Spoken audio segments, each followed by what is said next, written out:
नमस्कार. आज आपण बोलणार आहोत एका महत्त्वाच्या लोकसभा मतदारसंघाविषयी. या मतदारसंघाकडे संपूर्ण महाराष्ट्राचं लक्ष गेली काही दिवस लागून होतं. हा मतदारसंघ म्हणजे अर्थातच औरंगाबाद लोकसभा मतदारसंघ. मी सुरुवातीलाच खुलासा करतो की मी औरंगाबाद लोकसभा मतदारसंघ असा उल्लेख केला कारण या शहराचं नाव छत्रपती संभाजीनगर असं बदलण्यात आलं असलं तरी निवडणूक आयोगाने अद्याप हा बदल केलेला नाही आहे आणि म्हणून आजही निवडणूक आयोगाच्या लेखी औरंगाबाद लोकसभा मतदारसंघ असाच उल्लेख आहे. या मतदारसंघामध्ये खूप इंटरेस्टिंग अशी लढत होऊ घातलेली आहे. त्यामुळे तिरंगी फाईट आहे. महायुतीचे उमेदवार आणि राज्याचे मंत्री संदीपान भुमरे हे पहिल्यांदाच लोकसभा मतदारसंघामध्ये उतरलेले आहेत. त्यांच्या विरोधात महाविकास आघाडीकडून अर्थात उद्धव ठाकरे यांच्या शिवसेनेकडून 4 वेळा खासदार राहिलेले चंद्रकांत खैरे आहेत आणि या दोघांच्या सोबत तिसरा एक उमेदवार आहे आणि ते म्हणजे विद्यमान खासदार MIMचे उमेदवार सय्यद इम्तियाज जलील. या तिघांमध्ये अजून एक चौथा कोण आहे. या चौथा कोण खूप महत्त्वाचा आहे आणि हा कोण किती पुढे चालेल याच्यावरही या मतदारसंघाची गणितं अवलंबून असणार आहेत आणि ते आहेत म्हणजे हर्षवर्धन जाधव. हे हर्षवर्धन जाधव माजी आमदार आहेत आणि मागच्या लोकसभा निवडणुकीमध्ये यांनी जवळपास 2,85,000 मतं घेतली होती अपक्ष असून आणि या मतांमुळेच चंद्रकांत खैरे यांचं गणित बिघडलं होतं आणि ते अवघ्या 4,500 मतांनी त्यांना पराभव पत्करावा लागला होता. मुख्यतः या मतदारसंघामध्ये निवडणूक सुरू होण्याच्या पूर्वी म्हणजे गेली 2.5 वर्ष भाजप या मतदारसंघामध्ये तयारी करत होतं.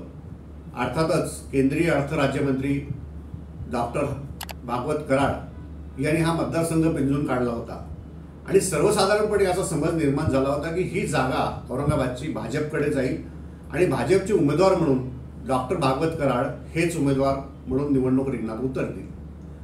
परंतु गेल्या 15-20 दिवसामध्ये चित्र पालटलं आणि शिंदे सेनेने या जागेवर दावा सांगितला आणि मग हा वाद जवळपास 20-25 दिवस रेंगाळत राहिला. या जागेची उमेदवारी किंवा ही जागा कोणाकडे हे जाहीर होत नव्हतं. परंतु गेल्या 2-4 दिवसापूर्वी ही जागा जाहीर झाली, शिंदे सेनेकडेच गेली आणि संदीपान भुमरे उमेदवार म्हणून उतरलेले आहेत. संदीपान भुमरे यांच्याविषयी आपण ऐकून असालच. ते पैठण विधानसभा मतदारसंघात 5 वेळा आमदार राहिलेले आहेत. ते विद्यमान मंत्री आहेत राज्याचे. त्यांच्याकडे रोजगार हमी आणि फलोत्पादन अशी काही मंत्रिपदं देखील आहेत. परंतु भुमरेंची उमेदवारी जाहीर झाली आणि एक नवा ट्विस्ट या मतदारसंघामध्ये आला. तो असा आला की भुमरेंच्या कुटुंबामध्ये दारू विक्रीची दुकानं आहेत. म्हणजे त्यांचा कौटुंबिक व्यवसाय जरी शेती असला तरी ते दारू विक्रेते म्हणून त्यांचं नाव समोर आलेलं आहे आणि त्याच्यावरून मोठं राजकारण आरोप प्रत्यारोपांचं सुरू झालेलं आहे. याच्यासुद्धा गंमत आहे. भुमरे यांनी जो पहिला फॉर्म दाखल केला त्याच्यामध्ये दारू दुकानांचा उल्लेख नव्हता.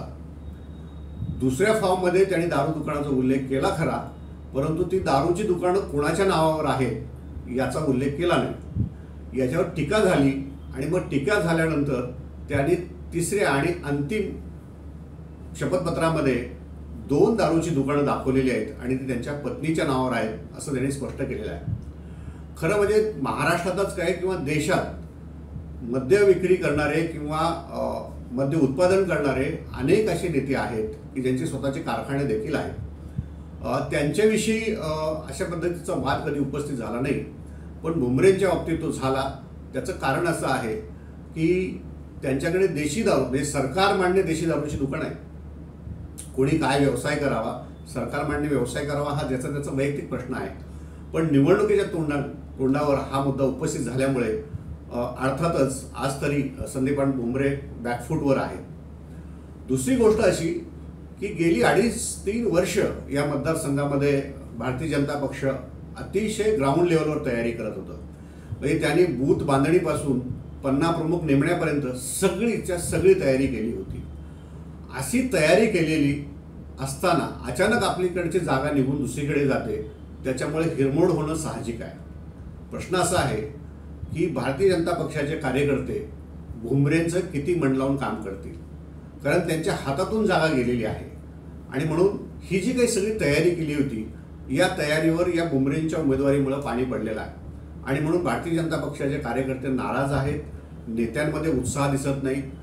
या मतदारसंघात जे 2 प्रमुख दावेदार होते, डॉक्टर भागवत कराड आणि मंत्री अतुल सावे, यांच्यावर भाजपने इतर मतदारसंघाची जबाबदारी दिलेली आहे. आणि म्हणून तेही याच्यातनं बाजूला गेलेले आहेत. आणि इतर कार्यकर्ते सुद्धा फार उत्साहाने भुमरेच्या प्रचारात अजून दिसत नाही आहेत. खरं म्हणजे 2 दिवसानंतर उमेदवारी अर्ज मागे घेण्याचा दिवस आहे. त्यानंतर चित्र स्पष्ट होईल. पण आता चित्र स्पष्ट होण्याचे कारणच नाही, कारण आता 3 प्रमुख उमेदवार हे रिंगणात असणारच आहेत. आणि तिसरे उमेदवार हर्षवर्धन जाधव हे या तिघांची मतं खाण्याचा प्रयत्न करणार आहेत. हा झाला एक भुमरेंचा भाग. दुसरी गोष्ट भुमरेंच्या बाबतीत आणखी एक अडचणीची आहे, ती असं की ते ज्या विधानसभा मतदारसंघाचं प्रतिनिधित्व करतात ते म्हणजे पैठण विधानसभा मतदारसंघ. हा मतदारसंघ औरंगाबाद लोकसभा मतदारसंघामध्ये येत नाही. म्हणजे त्यांना जो मानणारा वर्ग आहे किंवा त्यांचा जो कोर वोटर आहे, त्या मतदारांना भुमरेंसाठी या निवडणुकीमध्ये मतदान करता येणार नाही. ही देखील एक मोठी अडचण त्यांच्यासाठी आहे. अर्थातच महायुतीची ताकद या मतदारसंघामध्ये मोठी आहे. 5 आमदार त्यांच्यासोबत आहेत आणि एक नेटवर्क आहे. स्वतः मुख्यमंत्री एकनाथराव शिंदे यांच्या प्रचारासाठी आले होते, त्यांच्या हस्तेच उमेदवारी अर्ज दाखल केला गेला. ही सगळी ताकद त्यांच्या पाठीमागं आहे. पण भुमरेंना दारू आळवी येते आहे. प्रत्येक विरोधक हाच मुद्दा घेऊन मतदारांच्या समोर जातो आहे. कारण औरंगाबाद शहरामध्ये एक नशेखोर तरुणाईची संख्या खूप मोठ्या प्रमाणात आहे. आणि अशा वेळेला एक उमेदवार दारू विक्रेता समोर असेल तर चॉईस कुणाचा करायचा हा एक मोठा प्रश्न आहे. दुसरे उमेदवार जे आहेत ते उद्धव ठाकरे यांचे शिवसेनेचे चंद्रकांत खैरे. चंद्रकांत खैरे यांना सुद्धा उमेदवारी मिळवण्यासाठी खूप पापड पेलावे लागले. त्यांना त्यांच्याच पक्षातून विरोध होता. विरोध कुणाचा होता तर विधान परिषदेतले विरोधी पक्षनेते अंबादास दानवे यांचा. दानवे हे देखील या लोकसभा निवडणुकीमध्ये उमेदवार म्हणून उतरायला इच्छुक होते. आणि म्हणून त्यांच्यात आरोप प्रत्यारोपाच्या अनेक फैरी जडल्या आणि त्यांनी खूप प्रयत्न करून यांना खैरेंना विरोध केला. परंतु पक्षप्रमुखांनी त्यांची समजूत काढली.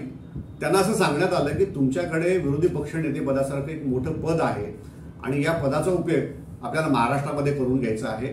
तुम्ही एक चांगले ओरेटर आहात, तुम्ही फायटर आहात आणि तुम्ही इतर उमेदवारांच्यासाठी प्रचार करा. तुम्हाला एका मतदारसंघामध्ये अडकून ठेवता येणार नाही. तसंही खैरेंची ही शेवटची निवडणूक असेल असं त्यांनी स्वतःही जाहीर केलेलं आहे.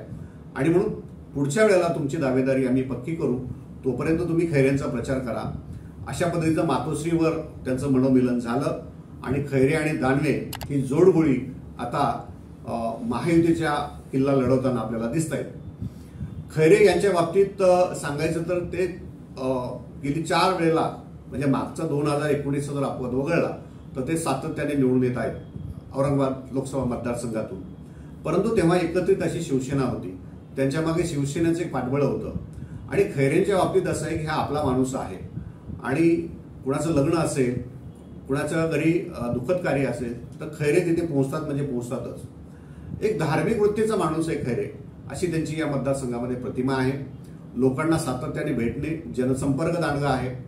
फक्त ते या वेळेला कमी पडताना असं दिसत आहेत की त्यांची यंत्रणा अपुरी आहे आणि या अपुऱ्या यंत्रणेचा वर ते कसे मात करतील येत्या दिवसामध्ये हे देखील पाहणं इंटरेस्टिंग आहे. खैरे यावेळेला खैरेंच्या प्रचारामध्ये काँग्रेसही असणार आहे, शरद पवारांची राष्ट्रवादी काँग्रेस सुद्धा असणार आहे.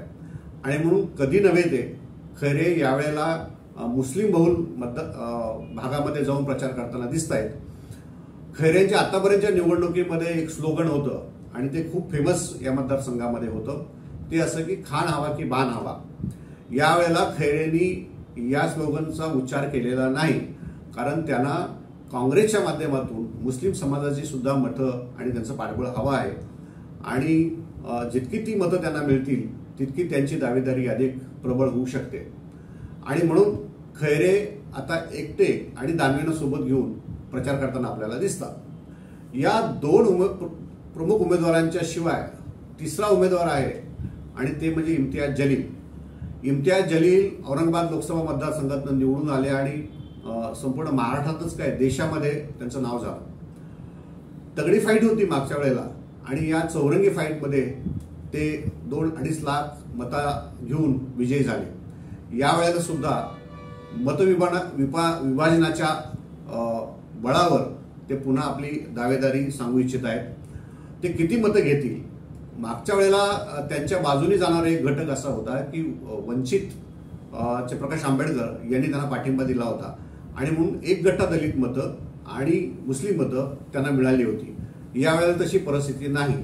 वंचितचा आणि MIMचा टाय झालेला नाही, युती आघाडी झालेली नाही. ते स्वतंत्रपणाने लढत आहेत आणि वंचितनं अफसर खान नावाचे एक उमेदवार उभे केलेले आहे. ही जाणीवपूर्वक केलेली खेळी दिसते, कारण अफसर खान यांच्या माध्यमातून मुस्लिम मतं किती कमी करता येतील आणि मागच्या वेळेला जलील यांना जी मताधिक्य मिळालं होतं ते कसं कमी करता येईल हा प्रयत्न दिसतो आहे. आणि म्हणून प्रामुख्याने 3 प्रमुख उमेदवारांच्यावर ही निवडणूक आहे. याच्यामध्ये दारूने एक मोठा झीज आणलेला आहे प्रचारामध्ये. प्रत्यक्षात अजून वाटप झालेलं नाहीये, परंतु मुद्दा तरी तो दारूचा आहे. त्याच्यामुळे या मतदारसंघातली निवडणूक अतिशय इंटरेस्टिंग बनलेली आहे. ती येत्या काळा दिवसामध्ये किती अजून त्याला कांगोरे फुटतील हे आपण बघणारच आहोत. तोपर्यंत इथंच थांबूया. नमस्कार.